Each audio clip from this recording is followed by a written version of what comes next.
Now back to the crossover with Marlon Jones and Armon Williams.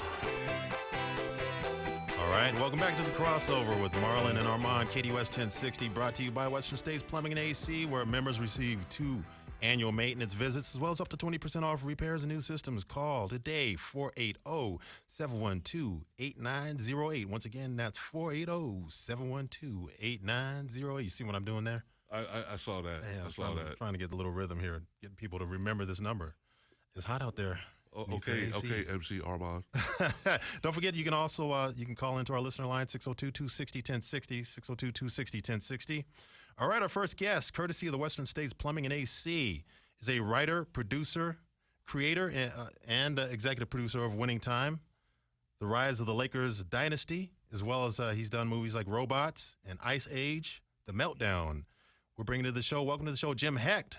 Jim, thank you for joining us via the Western States hotline. How you doing? Can you hear me okay? Yeah, we hear you great. Great. Thank you so much for joining us. Armon and Marlon, thank you for the, congrats on the new show. Thank you. Appreciate it. Hey, thanks, Jim. Very excited. Yeah, it's a pleasure to have you on the show, too, just so you know. It's very exciting to get into this segment. Obviously, being a Lakers fan and enjoy the show. That's my favorite show, Armand's favorite show. It's a great show. We talk about it all the time. It is absolutely phenomenal show.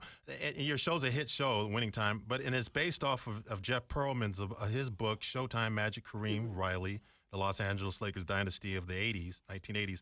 How much of that book did you lean into to create your series, and where, if anywhere, did you deviate away from the book in the making of your show? Yeah, well, the first time I read Jeff's book, it reads like a television treatment. The book's incredible, and we rely on it pretty heavily, almost like as an outline. Jeff it's a sports-centered book, and it's only so long. It would not fill up a whole television series, and our goal was sort of to do the crown for basketball. So we really need to dive more into the characters and their stories. So the first step in that was Jeff had thousands of pages of interview transcripts that we poured through. And then from there, we basically just read everything that we could, everything that exists about the Showtime Lakers. I think the main place it deviated in season number 1 was Sally Field's character, Jared Buss's mom, who had actually died 2 years earlier, I think. We brought that into the story because she was such a big presence in his life. We didn't want to flash back and tell it, so we told it concurrently with the story that we had. So throughout the course of the season, the first season, your audience grew, by leaps and bounds. By the 7th week of the air, your viewership had ballooned from 900,000 on opening night to close to 7 million. Mm-hmm. So, why do you think the show has so much crossover appeal, even to the most casual sports fan that's not even a fan of the Lakers? I think early on, this is a different show for HBO, just to be frank. They haven't really done anything like this. My thought when I first picked up the book was there has never been anything like this. Friday Night Lights might be the closest comparison. But nobody had really done a series about a real sports team in a drama. And I think that they were very good at reaching fans of premium drama, the people that watch Mayor of Easttown or White Lotus. I don't think they had much of a relationship with the sports community. And so I think people didn't know about us to begin with. And I still have conversations with people during the playoffs. I wear my Lakers jersey every playoff game because I'm weird. And I'll run into people who are big Laker fans. They're like, oh, yeah, the Lakers. And I'm like, oh, you're a Laker fan? You've seen Winning Time? What's that? And so I still think we're struggling to reach the basketball community as much as I would like, and Laker fans in general. By the way, Armand, I got to tell you, Marlon and I were the only 2 Laker fans at Dobson High School. Oh, is that right? Oh, my God. It was Suns fever. Everybody was a Suns fan. I can imagine that. You guys were in high school at the mid-late 80s? Yeah, that's why the nickname Showtime. Yeah. That would have been the time that you had Kevin Johnson, you had Eddie Johnson, you had Tom Chambers, and then Dan Marley came to the even before to the that. Suns. Even before that, that was the days of like Walter Davis, Alvin Adams. Jeff Hornacek. Those are some good teams, man. But I remember I hated the Lakers growing up. Personally, I hated the Lakers. I couldn't stand the Lakers. It goes back for me to 1984 when you guys beat us in the Western Conference Finals. Then you played of course the Celtics, and I was actually rooting for the for the Celtics. Of course you were, and they lost. That's what you get. Oh no! No, they won. Actually, the actually, they won in Celtics '84. beat That's your right. ass. 84. Yeah. 84 and 86. I was rooting hard for. And speaking of that, you're going to be going into season 2. You're going to probably be going into that series, aren't you? You guys are tilting into that 84, the first time that they met up, the Lakers and the Celtics. Yeah, I think the difference is for Laker fans, like we had to look up who the Lakers beat in the playoffs that year. Like we don't remember that. But Marlon and I definitely felt the hate in school. We heard the trash talk. And when the Suns finally overcame the Lakers, in the Charles Barkley years, and that one year when they beat us to play Portland, Marlon, remember that? Oh yeah. That was painful. That was. But yeah, this year goes up through 1984. It ends at the end of the 1984 finals. Now we're talking. And I don't want to spoil it for anybody that doesn't have Wikipedia, but that's where the series ends. Right on. This year. Right. We're talking to for those of you that just tuned in now. We're talking to Jim Hecht. He's the executive producer, creator, and writer for the HBO series Winning Time, the rise of the Lakers Dynasty. Jim, I gotta ask you this. This is from an article that recently that I read. This is by Keith Nielsen from Men's Health. He wrote this article back in June. He said that this is some of the back. You got some backlash. Jerry West is according to him. This is what he says. Jerry West has demanded an apology and retraction from HBO and Winning Time's production team. Says the indomitable Kareem Abdul-Jabbar dismissively described the show as deliberately dishonest and drearily dull. And Magic Johnson vowed to never watch Winning Time because of its inaccuracy and lack of input from the Lakers organization. Jim, I got to ask you: have you apologized to Jerry West yet? No, we haven't gotten around to that yet. I mean, look, Jerry West is a hero to me, and I love Jerry West, not just as a professional basketball person, but as a human being. Like that's probably the story that I identify with the most. And Jerry doesn't watch the show, right? And I don't. One of the things of what Jerry struggles with is I don't think that Jerry would be comfortable with any portrayal of him, including the one that if it was a mirror, I don't think he'd be incredibly comfortable with it. He seems like a private person, very private person. Well, yeah, but then he writes and talks about his struggles with depression, and his anger outbursts are well known. That he talks about in his own and that's one of the things we sent in the response letter. Like the thing that he yelled about with the golf club, I've never broken a golf club. We got that from his autobiography.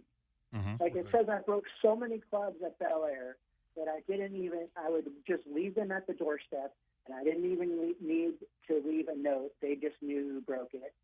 And if you don't believe me, go ask Pat Riley. He saw me throw many golf clubs over the fence. So I think it's more real than they like to admit, or that people know it is.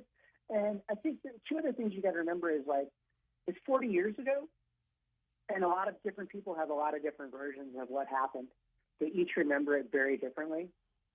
And some of those things we got from people that weren't themselves, and some of those things, are things that we imagine based on what we did know. And I would check regularly, because there were a few times when I was like, is Jason being over the top with this? His portrayal of Jerry West, and I would check with people that knew him and that were there, especially when he was a coach. He was pretty unhappy as a coach, and they would be like, "No, that to actually blow my mind." So I understand how the fans feel. Like they're like, "That's pretty dead on. That's Jerry." Would you say at times he's insufferable? I mean, I personally, that's my favorite character of your series. Mine Jerry too. West. I could suffer him forever. Like I love watching that character. I love this. And by the way, the two things that we hear the most, that I hear, at least when I go on Twitter, are like, when he says stuff, then people go, "Oh my God, he sounds just like the character on Winning Time." And the other thing that people say almost, 100% is like, I love Jerry West, that character that I see on TV, and we love him because we feel for him. Everybody has that voice in their head that says the sort of weird shit that he says. And so you hear it and you're like, you identify with that feeling. I don't know that everybody's dealt with depression where you're, on the floor of your guest house and you don't, talk to people for days, but I do. I identify with that. Sure. And then I identify with the coming out of it where you're like, we could do this, and then all of a sudden everything's great. To me, that's just writing a television show or a movie. Well, I can tell you that when we brought up, the Jerry West character, the casting has been phenomenal.